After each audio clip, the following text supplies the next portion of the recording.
ಸಾಮ್ರಾಟ್ ಹಾಕಿದ್ದ ಚಪ್ಪಲಿ ಕಿತ್ತೋಗಿತ್ತು. ಅವನು ಹೋಟೆಲ್ ಒಳಗೆ ಹೋಗೋದಕ್ಕೆ ಬಯಸ್ತಿದ್ದ. ಆದ್ರೆ ಹೋಟೆಲ್ನ ಗಾರ್ಡ್ಸ್ ಅವನ ನೆರಳು ಸಹ ಹೋಟೆಲ್ ಮೇಲೆ ಬೀಳ್ದಿರೋ ತರ ತಡೆದಿದ್ರು. ಹೋಟೆಲ್ ಮಾಲೀಕ ಅಕ್ರಮ್ ಅವ್ರನ್ನ ಭೇಟಿ ಮಾಡೋದಕ್ಕೆ ಬಂದಿದ್ದೀನಿ. ಏನ್ ಹೇಳಿದೆ ನೀನು? ಅಕ್ರಮ್ ಸರ್ನ ಭೇಟಿ ಮಾಡೋದಕ್ಕೆ ಬಂದಿದ್ಯಾ? ಲೇ, ನಿನ್ನಂತ ನಮ್ಮ ಅಕ್ರಮ್ ಸರ್ ಬಾತ್ರೂಮ್ ಕ್ಲೀನ್ ಮಾಡೋದಕ್ಕೂ ಇಟ್ಕೊಳ್ಳಲ್ಲ, ಅರ್ಥ ಆಯ್ತಾ? ದೊಡ್ಡದಾಗ್ ಬಂದ್ಬಿಟ್ಟ ಅಕ್ರಮ್ ಸರ್ನ ಭೇಟಿ ಮಾಡೋದಕ್ಕೆ, ಹೋಗಿಲ್ಲಿಂದ. ಸೆಕ್ಯೂರಿಟಿ ಗಾರ್ಡ್ ಇಷ್ಟು ಹೇಳಿ ಸಾಮ್ರಾಟ್ನ ಸೈಡ್ಗೆ ದೂಡೋರಿದ್ರು. ಆಗಲೇ ಸಾಮ್ರಾಟ್ನ ಎಕ್ಸ್ ಗರ್ಲ್ ಫ್ರೆಂಡ್ ವೈಭವಿ ಹೊಸ ಬಾಯ್ ಫ್ರೆಂಡ್ ಜೊತೆ ಅಲ್ಲಿಗೆ ಬರ್ತಾಳೆ. ಅರೆ ಗಾರ್ಡ್ಸ್ ಅಣ್ಣ,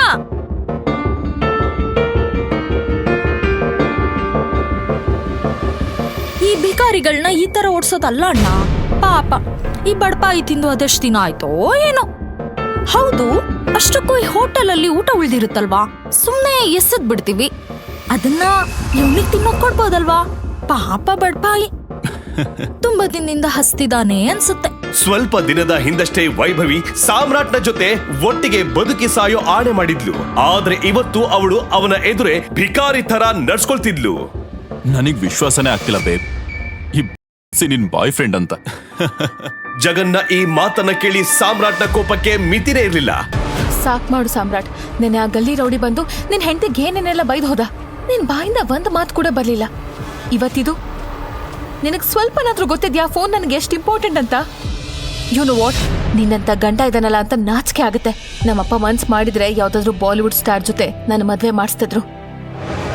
ಆದ್ರೆ ನಮ್ ತಾತ ನಿನ್ನಂತ ಸೋಮಾರಿ ಹೇಡಿ ಜೊತೆ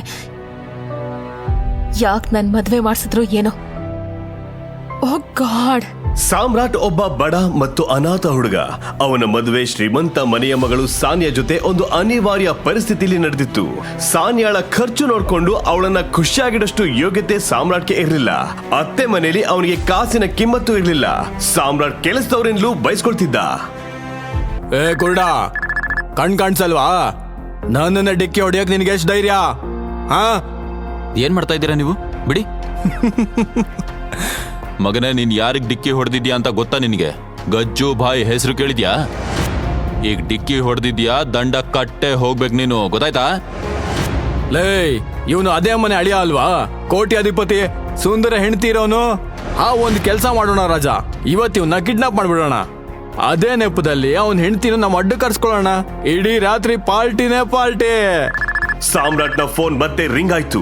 ಪದೇ ಪದೇ ಫೋನ್ ರಿಂಗ್ ಆಗೋದನ್ನ ನೋಡಿ ಗಜ್ಜು ಸಾಮ್ರಾಟ್ನಿಂದ ಫೋನ್ ಕಸಿದ್ಕೊಂಡ್ಬಿಟ್ಟ. ಫೋನ್ ಕೊಡು, ಏನೇ ಮಾಡು, ಫೋನ್ ಮಾತ್ರ ಎತ್ಬೇಡ. ನೀನ್ ಹುಡುಗಿದ ಫೋನು? ಹೇಳಿದ್ನಲ್ಲ ದಂಡ ಕೊಡ್ಬೇಕು ಅಂತ. ಅರೆ ನಾನ್ ಕೇಳ್ಬೇಕಲ್ಲ ಅವಳು ಇಂಪ ಧ್ವನಿನ. ಕೇಳಲಾ? ಏನ್ ಹೆಸರು ಹೇಳ್ದೆ? ಸಾನ್ಯಾ. ನೋಡು, ಫೋನ್ ಎತ್ಬೇಡ. ಶರ್ಮಿಳಗೆ ಮತ್ತೆ ಕೋಪ ಬಂತು ಮತ್ತು ಅವಳು ಹೀಗೆಂದು ಹೇಳಿದ್ಲು. ನೋಡಿ ಎಷ್ಟು ದುರಹಂಕಾರ ಇವನಿಗೆ. ಅವನ್ ಓವರ್ ಕಾನ್ಫಿಡೆನ್ಸ್ ನ ನೋಡಿ. ಜೇಬಲ್ಲಿ 10 ರೂಪಾಯಿ ಇಲ್ಲ, ಆದ್ರೂ ಆಡ್ತಾ ಇರೋದ್ ಮಾತ್ರ ಒಬ್ಬ ಕಾಡಿನ ರಾಜ್ ಅಂತಾರ. ನಿಮಗನ್ಸತ್ತಾ ಇವನಿಗೆ ಯಾರಾದ್ರೂ ಕೆಲ್ಸ ಕೊಡ್ತಾರೆ ಅಂತ? ಓಹೋ, ನೋಡಿ ಯಾರು ಬಂದಿದ್ದಾರೆ ಅಂತ. ನಿನಗೆ ಎಷ್ಟು ಧೈರ್ಯ ಇಲ್ಲಿಗೆ ಬರೋಕೆ? ಸೆಕ್ಯೂರಿಟಿ ಸರ್, ಇವನ್ ಒಳಗಡೆ ಬಿಡಬೇಡಿ. ಸುಮ್ನೆ ಅಕ್ರಮ್ ಸರ್ಗೆ ತೊಂದರೆ ಕೊಡಕ್ ಬಂದಿದ್ದಾನೆ. ನಾನ್ ನಿನಗೆ ಒಂದು ಅಡ್ವೈಸ್ ಕೊಡ್ಲಾ? ನೀನು ಒಬ್ಬ ಬಡವ ಅಂತ ತಿಳ್ಕೊಂಡು ಅದೇ ರೀತಿ ಜೀವನ ನಡೆಸು. ನಿಮ್ಮಪ್ಪ ಅಕ್ರಮ್ ಸರ್ಗೆ ಡ್ರೈವರ್ ಆಗಿದ್ರು ಅಂತ ನೀನು ಅವ್ರ ಫ್ರೆಂಡ್ ಆಗೋದಕ್ಕೆ ಸಾಧ್ಯನೇ ಇಲ್ಲ. ನಿಮ್ಮಪ್ಪನಿಗೇನೆ ಅವ್ರ ಹಿಂದೆ ಮುಂದೆ ಓಡಾಡಿ ಏನು ಪ್ರಯೋಜನ ಆಗಿಲ್ಲ. ಮತ್ ನಿನಗೇನಾಗುತ್ತೆ ಹಿಂದೆ ಮುಂದೆ ಓಡಾಡೋದ್ರಿಂದ? ಅದ್ವೈತ್ ಮಾತುಗಳನ್ನ ಕೇಳಿ ಸಾಮ್ರಾಟ್ಗೆ ಕೋಪ ಬಂತು. ಅವನ ಮಾತುಗಳನ್ನ ಕೇಳಿ ಅವನಿಗೆ ಸಾಕಾಗಿತ್ತು. ಚೆಕ್ಕಿಂದನ ಹಣ ವಿಡ್ರಾ ಮಾಡ್ಬೇಕಿತ್ತ? ನಿನ್ ಗೊತ್ತಲ್ವಾ, ಇಲ್ಲಿ ದೊಡ್ಡ ಮೊತ್ತದ ಹಣ ಮಾತ್ರ ತಗೊಳ್ಳೋದಕ್ಕಾಗೋದು ಚೆಕ್ಕಿಂದ ಅಂತ. ಈ ಚೆಕ್ ಮೊತ್ತ ಸಹ ದೊಡ್ಡದು ಅನ್ಸುತ್ತೆ. ನಿಮ್ಮಿಂದ ಆಗಲ್ಲ, ಅದಕ್ಕೆ ನಾನು ಮ್ಯಾನೇಜರ್ನ ನೋಡ್ಬೇಕು. ಅದ್ರ ಅವಶ್ಯಕತೆ ಇಲ್ಲ, ಚೆಕ್ ಕೊಡು.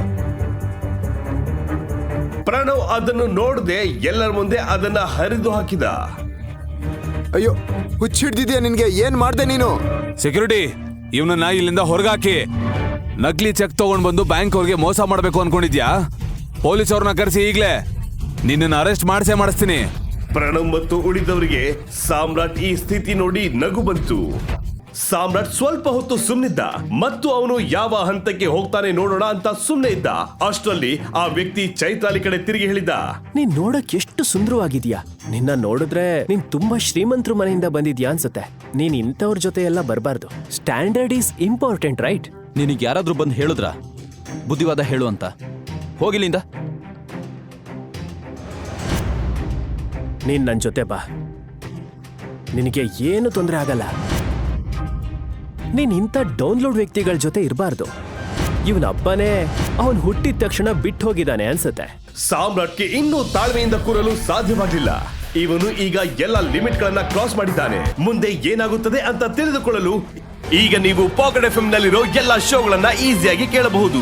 ಈಗಲೇ ಡೌನ್ಲೋಡ್ ಮಾಡಿ ಪಾಕೆಟ್ ಎಫ್ಎಂ ಮತ್ತು ಕೇಳಿ ದೇಶ ವಿದೇಶದಲ್ಲಿ ಫೇಮಸ್ ಆಗಿರೋ ಟೈಗರ್ ರಿಟರ್ನ್ಸ್ ಅನ್ನೋ ಮೈ ನವಿರೇಳಿಸೋ ಕಥೆಯನ್ನ.